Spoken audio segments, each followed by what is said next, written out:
Hi everyone, my name is Mike Weiser and I am teaching faculty over in the Biological Sciences program here at Michigan State, but I'm also involved in a couple of research projects primarily over the summer. And the one that's most relevant for why I'm talking to you today is the whole work with the Avida-ED program. Now, you're going to hear a decent amount about this program over the coming few weeks. I wanted to give you a little bit of an overview of why we even have this and what the overall point is. So there are a few concepts that really are the central unifying thought of modern biology. And among these concepts really is evolutionary change. Now, there are a lot of various misconceptions students have about what we mean by evolution and natural selection, and I could go in and tell you all about those at the moment, but that's not the best use of our time right now. What I want to talk about a little bit more is why some of these misconceptions even come up in the first place and what we've done to try to address them. Now, I was fortunate that I did my PhD work working with bacteria.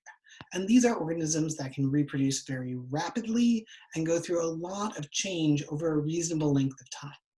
But what's a reasonable length of time is very different for a graduate student versus someone who's taking an introductory class. A lot of evolutionary change can be hard for students to observe because it takes generations to happen, and even the fastest growing physical organisms take a while to see changes. Computational systems, on the other hand, allow us to get through many more generations in a much shorter period of time. We can also work with much higher replication levels. So we don't have to be dependent on what happened this one particular time evolution played out. But maybe we could look at what happens if we start from the same starting point 10 times, 100 times, 1,000 times, and compare all of these different results to what we predicted might have happened. Now, the Avida system that Dr. Ofria developed is fantastic for studying these things from a research perspective. But he is a computer scientist. This was developed with computer scientists in mind. The program itself runs on programming that most biology students are not going to be comfortable with, nor are they going to be able to easily understand. Because of this, the Avida-ED program chose to develop a graphical user interface that allows students to see what's actually going on. The current incarnation of this actually all runs through a web browser. So I've got it up here. We have all of this running through this Avida-ED site. And if I pull in one of these ancestral organisms and start it running, that initial organism is a line of computer code, and all it's capable of doing is replicating itself. There are various instructions that change the read and write head that allow it to look for pattern matching and that allow it to copy instructions into its offspring. And then there's a whole bunch of blank tape, no operation instructions that don't actually do anything but provide space for changes to happen. When these organisms are copying themselves, just like with physical biology, those copies aren't always perfect. Sometimes the organism makes a mistake when copying one instruction and substitutes in a different one. And this is a source of mutation, which is the ultimate source of all variation within biological systems. Some of those mutants are lethal. They won't be able to reproduce. Those are evolutionary dead ends. And a lot of them are deleterious. They actually cause the offspring to be less capable of reproducing than if that mutation hadn't occurred. Some of them are neutral. They don't have any impact, just the same way a lot of mutations in physical organisms don't really change the observed phenotype of the organism at all. But sometimes those mutations are beneficial. So you've got this cluster here of these pink organisms. These are the ones capable of doing this first logic task.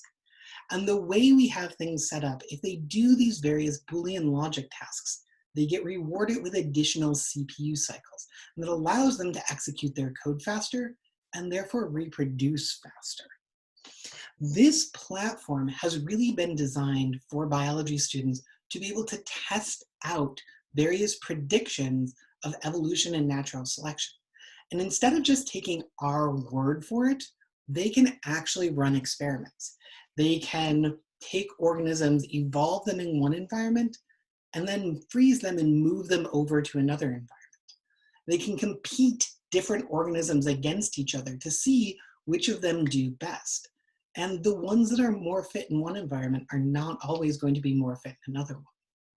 They can test whether organisms are more likely to get mutations quickly when those mutations are beneficial in the environment, or if it's actually a random process. And if it is a random process, what do we mean by that? Is there anything that's predictable, or is everything completely up to chance? And there are a lot of things that students can do with this, but there are a lot of things that we've left out. In order to make this work in a way that's not overwhelming for the students, we've had to strip out a lot of what we had in the research version of Avida. But some of those things that we've had in the research version, or some things that we haven't even had in the past but would like to have, could be really useful for being able to teach other concepts that the way we currently have things set up is not great at teaching. Now, we don't want to overwhelm the students. We don't want to give them way too much to work with, but there are things that could be really helpful. For instance, it might be really nice if we could trace out that each of those colored boxes you saw in there, each one of those was its own organism. But because this is computational, we know the entire history of its evolution. We know what parent it came from, and we know what parent that parent came from, all the way back to the start of the experiment. We could map out the branching pattern of where all of these organisms came from and which tasks they could do and how fit were they in this environment in a way that would make those sorts of diagrams that we make in biology much more meaningful to the students, that they could see this happening over a reasonable length of time, just in front of their eyes as these programs are reproducing. We could better implement certain degrees of realism in the world. Right now, the way this is set up, organisms have unlimited resources, and those resources are completely global. So if one organism is using a food source, it doesn't impact anyone else. And when we have made those resources limited in the educational version, it's still been global. So an organism in the southeast corner consuming the resource does just as much to reduce that resource for its neighbors as it does for something halfway across the world. We'd like to be able to change that so we could get some ecological patterns that we think are going on in the real world showing up in this computational setup.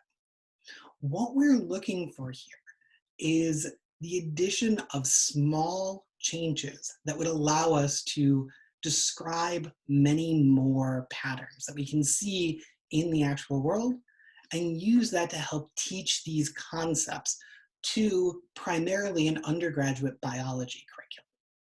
And that's what we're hoping some of you will be interested in doing.